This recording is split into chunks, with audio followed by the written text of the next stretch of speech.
By now, isekai is a genre that anime fans would most likely be glad to see less of. Or at least one would think that, but they keep making them, so they must be making money somehow. Just about everything that can be done has been done, and until the novelty of the concept wears off, which it probably never will, isekai is going to be an integral part of any seasonal anime lineup. But that said, once in a while there's a show that peeks out above the trash and does something a little bit better than the rest.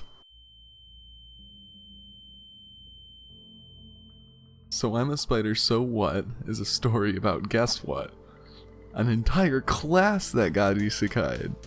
Imagine that. The interesting part about the show is that not all of the kids get isekai'd at the same time period in a new world. Most of the kids ended up joining the world at a later time and follow the story arc one would expect from a generic isekai. Our protagonist, however, ended up joining the world decades earlier than the rest of the class. Also, she was a spider that ate one of her siblings and tons of other monsters, got stronger without ever seeing the light of day, and maintained a better attitude throughout the whole process than I can manage while writing C code. There's a really interesting dynamic in this show between the main protagonist and the dark and grimy world she exists in. Even when all 8 of her legs are cut off and she's about to be eaten by a disgusting monster, she's still cracking jokes and sounds like she's having the time of her life. The end of this show maintains that sort of batshit craziness by having the protagonist basically give an idol show to all the monsters that she's currently fighting in the cave. The show doesn't take itself too seriously, and it's all the better for it.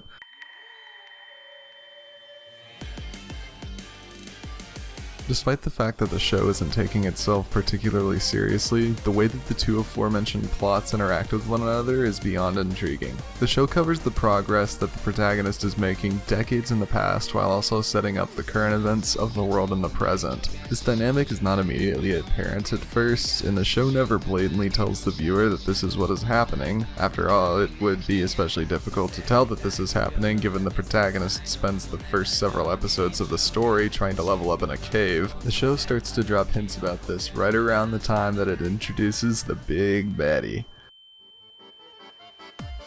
You guessed it, the biggest, baddest character of them all is the Demon Lord. If it ain't broke, don't fix it. Due to the placement of the Demon Lord's introduction in the story, I initially thought that the protagonist would eventually evolve into the Demon Lord. As far as whether or not she does, yes? I don't know, watch the show to find out.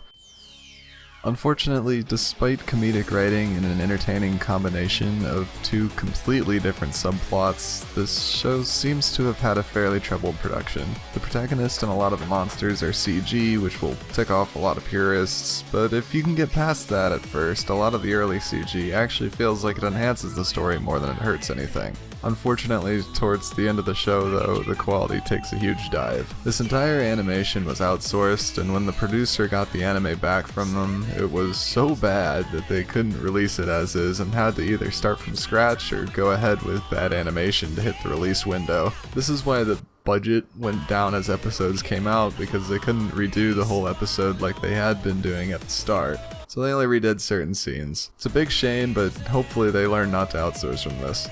The last 4 sentences was verbatim a Crunchyroll comment. I have no idea if it's true or not. While some of the production in the show can be a bit abysmal, I was still able to watch the whole thing and enjoy it. The show deserves a second season, and hopefully the production for that second season, which will definitely come out, will be better than the ending of the current season. The last thing I wanted to say was that if you enjoyed shows like Slime Isekai, then I'm confident that Spider Isekai is something you'll enjoy. These shows have pretty much the same vibe, and that's half the battle anyway. Everyone else ought to give it a shot if they like Isekai, but if you're a purist that only likes drama and intrigue, then stay away. This show's too fun for you.